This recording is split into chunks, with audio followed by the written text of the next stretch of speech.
Good evening, good afternoon, wherever you find yourselves in this weird, well, wacky world of ours, and welcome to another exciting installment of Darkness in Dublin. This evening's scene is going to take place in the apartment. I assume Richard lives. I assume Eric lives in an apartment because Yeah, houses. yeah, exactly. In the apartment of one Dr. Eric Peelson. After having a long day, well, frankly, cobbling bodies back together in the ER, Dr. Peelson has returned home. The hour is late. You guessed some point after midnight. You've been working for 13 hours straight because God knows, of course, Dr. Franessy had to go and have a baby, and that threw the entire schedule out of whack. How rude. Damn right. However, as you enter your own apartment, you will see that the lights are turned on and the heating has come on, neither of which were due to happen. Instantly, Eric tenses up and goes into like caveman trying to find out where the saber-toothed tiger is mode. Walking slowly and deliberately, trying to make as little sound as possible to try to make out if he can hear anything, any noise within the apartment that shouldn't be there. Oh, you can hear at least two people having a conversation in the sitting room, which is at the end of the corridor with the door closed and the light is on under it, and they appear to be having a very casual conversation.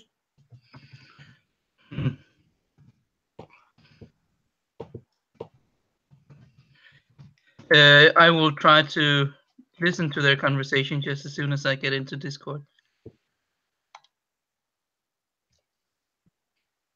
Oh, for fuck's sake. Yeah. I have so many roleplay pictures. Jesus Christ. Perception, awareness, alertness, I assume? Yes.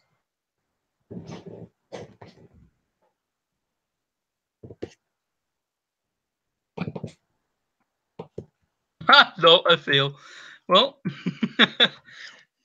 Very casually, as you get to the door in order to lean down and listen through the keyhole, the door will casually open, at which point you will see this figure standing looking down at you, and he'll say, "Ah, Dr. Pilson, you need better scotch." Yeah, Eric just stands up and like brushes himself, his I don't know if doctors walk home in their like white suits and their white coats. I wouldn't assume so, but he will stand up and dust off his clothes and he will clear his throat. Might I ask you, gentlemen, what you think you're doing in my home? Like I said, drinking your scotch.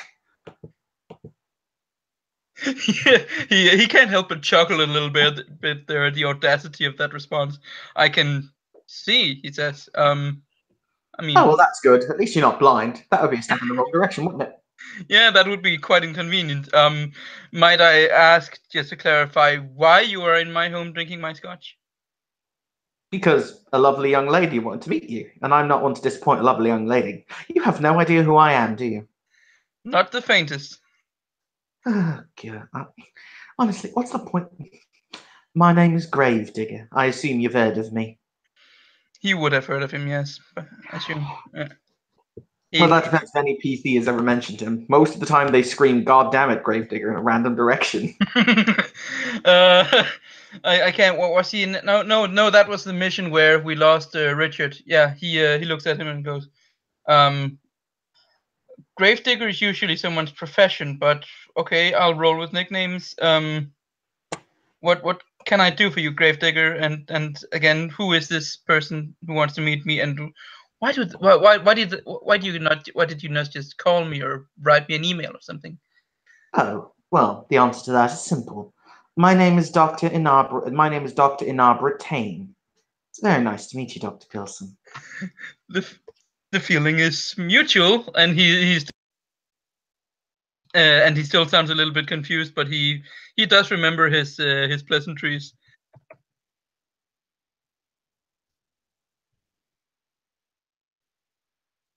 Well, Gravedigger, now that I've met the poor unfortunate soul, you can kindly fuck off. Oh, well, on the bright side, I can kindly fuck off. People just constantly riding old Gravedigger. Honestly. Eric just can't help but like chuckle a little bit, looking at Gravedigger and then looking at the woman and back at Gravedigger. So I would offer you a drink, but from what Mr. Gravedigger, from what Doctor Tane already told me, you've already been there. What can I do for you? Gravedigger, Gravedigger will shrug and he'll say, "Well, I've done as you asked, Doctor. He's all yours. In that case, I'm going to get going. I'll talk to you later, Doctor. No doubt I'll be seeing you very, very soon." Now, this is very, very, he'll pat your cheek like very, very soon. Okay, well, I will see you around, Doctor Tane. It's Gravedigger who's saying goodbye. Oh, Gravedigger. Oh, Tane was the woman. Sorry. Yes. He looks at Gravedigger. I will see you Sin- later, Gravedigger. Her name is Sinabra Tane, but yes, Gravedigger will walk into the bathroom and never emerge. He looks towards his bathroom, and as the minutes tick by without Gravedigger coming back out and without the toilet flushing, he will like the absurdity of the situation has had him amused so far. The most polite burglars he's ever met, but now that Gravedigger doesn't emerge from the toilet, it starts to dawn on him that these might be no ordinary burglars. He looks at Tane and says, "You two are not burglars, I take it."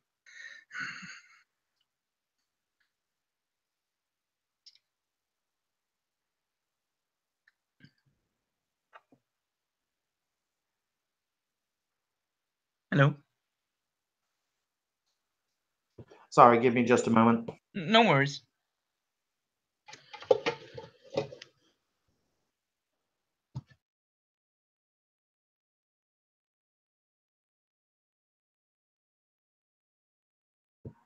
The doctor sits really quite comfortably. She actually has one of her legs cocked up on the sofa, and she appears to be once again drinking your scotch.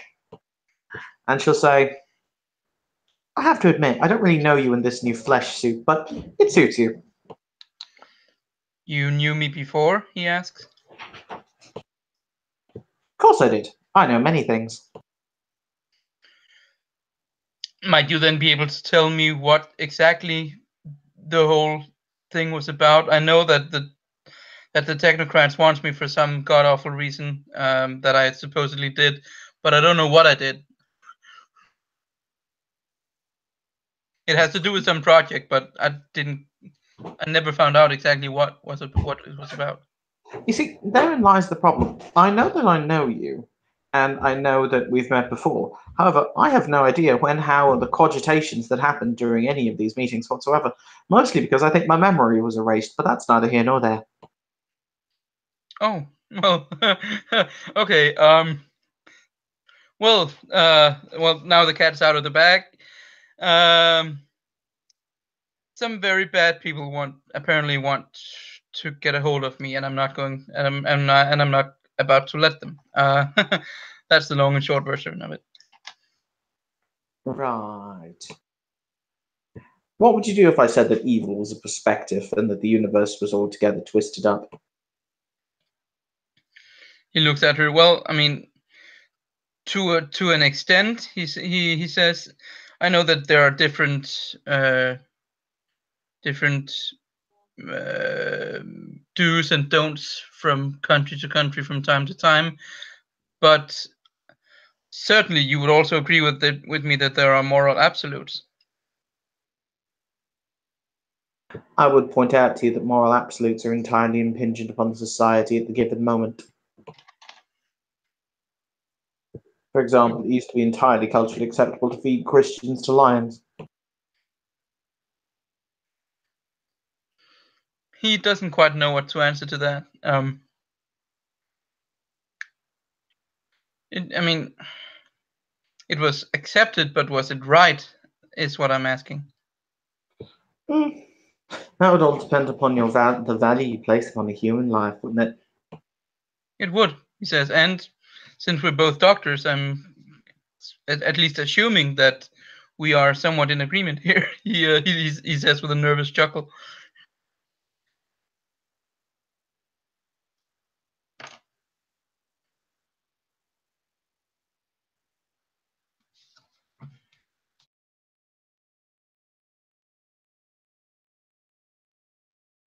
She is just giving him a long, slow, deadpan look. Oh, well. um. Anyway, um. Yes. Um. So, he walks over to his liquor cabinet and opens and takes out another bottle of scotch. I hope that this would, at least I think this is one of the better ones I have. He says, like swirling the drink a little bit and then pouring it in an empty glass and gives it to her just to change the subject.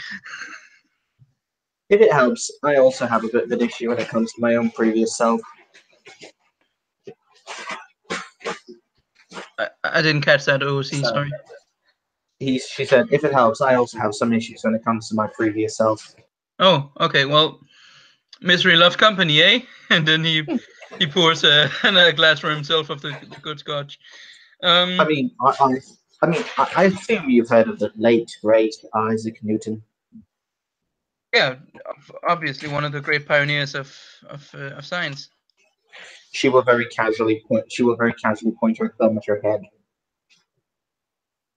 You mean that you used to be Isaac Newton? In my previous iteration, yeah. Oh, oh, okay. So do you have his? I'm not. I don't. I'm not entirely sure how this works. I mean, I don't remember anything from the person that the technocracy wanted. But do you have Isaac Newton's memories, or what's going on? Yeah, it, it's different from person to person. I possess his memories as an entity. Oh, okay. Well, I'm guessing a historian would be very interested to talk to you. He says with a chuckle, and All as they he ever takes seemed a to be sip. interested was all I seem to be interested is after my awakening when I, transmuted everything into gold. That's neither here nor there. Huh. Um, On a side note, I choose to point out, hey, fuck Leibniz. fuck what? Sorry, Leibniz. Leibniz. Yes. Oh yeah, yeah. um, yeah. So, and he sits down in his favorite armchair. Unless she's sitting there, then he sits down in the couch. And then he looks. She is very much occupying the couch. Okay. Then he sits down in his armchair and says, "Gosh, I mean, in the confusion, I simply forgot if you already answered my question. But what can I do for you, Doctor Tane?"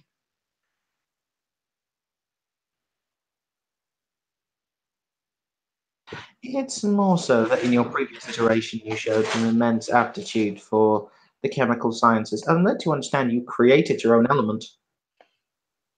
His eyes widens. Indeed, at least I achieved something. He says with a chuckle. I did not know this.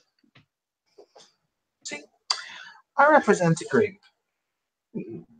I suppose you could call them similar to the traditions, but were much more small and elite, named Children of Knowledge, or the Alchemists, if you prefer. So, I came to see if you were interested in signing up. We don't make this offer very lightly, and we only make it to those that we actually, give a damn about. He nods. Alchem like so you attempt to turn lead into gold or other metals into gold, or what is the? I mean, I can do. Do you want some gold? Well, he chuckles. It's not that I'm not really in money troubles at the moment. He says, and then yawns. Well, I shouldn't be with all the hours I work, but that's another question. I would definitely. I mean, this is all very new to me. He says with a bit of an apologetic voice. So I have been looking to try to find someone to help me make sense of all of this. And if I apparently showed aptitude for alchemy in another existence, that might be a good place to start. But I don't exactly know what I would be doing. He says. I mean, The only thing I know about alchemy is from popular culture. I'm a scientist, so I know stuff about chemistry, but and then he chuckles. I am pretty certain that what I know has gone squarely out the window. If it helps, at least you haven't quoted like the rules of equivalent exchange. I fucking hate that TV show. Which TV show? Sorry. Out of characters, you referenced Full Metal Alchemist. Oh, I didn't. I didn't catch the reference either in or out of character.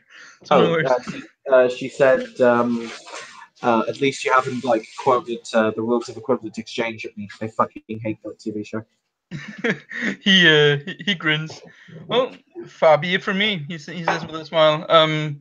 So yes, I would definitely want to have some place to go to make more sense of all of this because, quite frankly, I feel more than a little overwhelmed.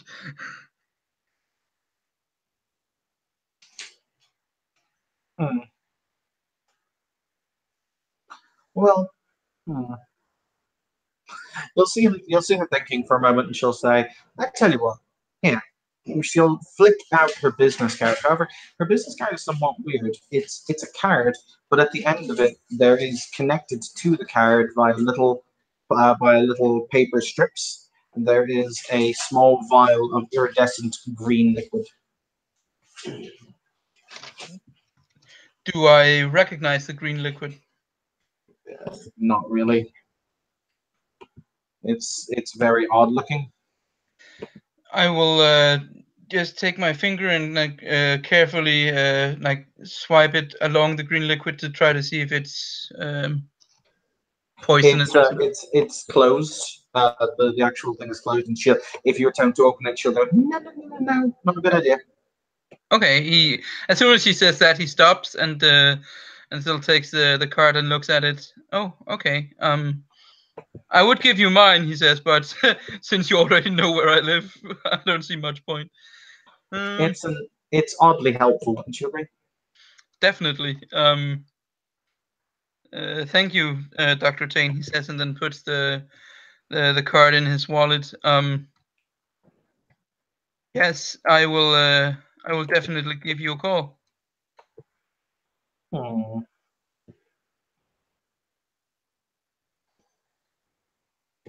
She'll stand up at this point. She'll say, "Right, okay, my work is done. Let me know if you ever want to take a step over, as it were. If I ever want to watch, sorry, didn't catch that. Take a step over, as it were." Mm.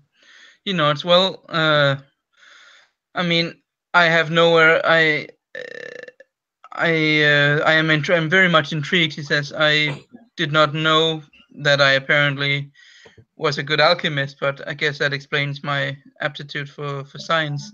Um, I would definitely like someone to help me learn more of this because, as I said, I'm feeling quite lost at the moment.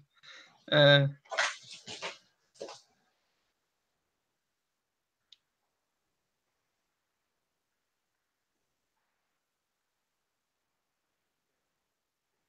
so yes, I would very much like to make the leap. He says. Well, think about it for a few days. As I said, once you sign on the dotted line, you're asked till the day they put you in a box. So Mm, he nods.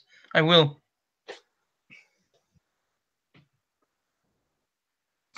she'll walk towards the door and she'll say, "When you make your decision, just throw that vial on the ground."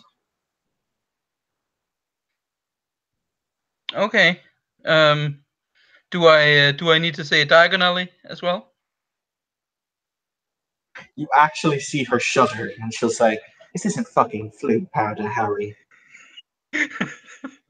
He smiles and nods. And I understand. I will do that.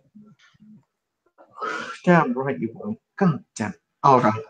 I'll talk to you later, Doctor. I will see you. He says, a smile in his voice. A little bit confused still, but now that he at least knows that he's not going to be completely on his own in this mess, he does give the matter some more serious thought.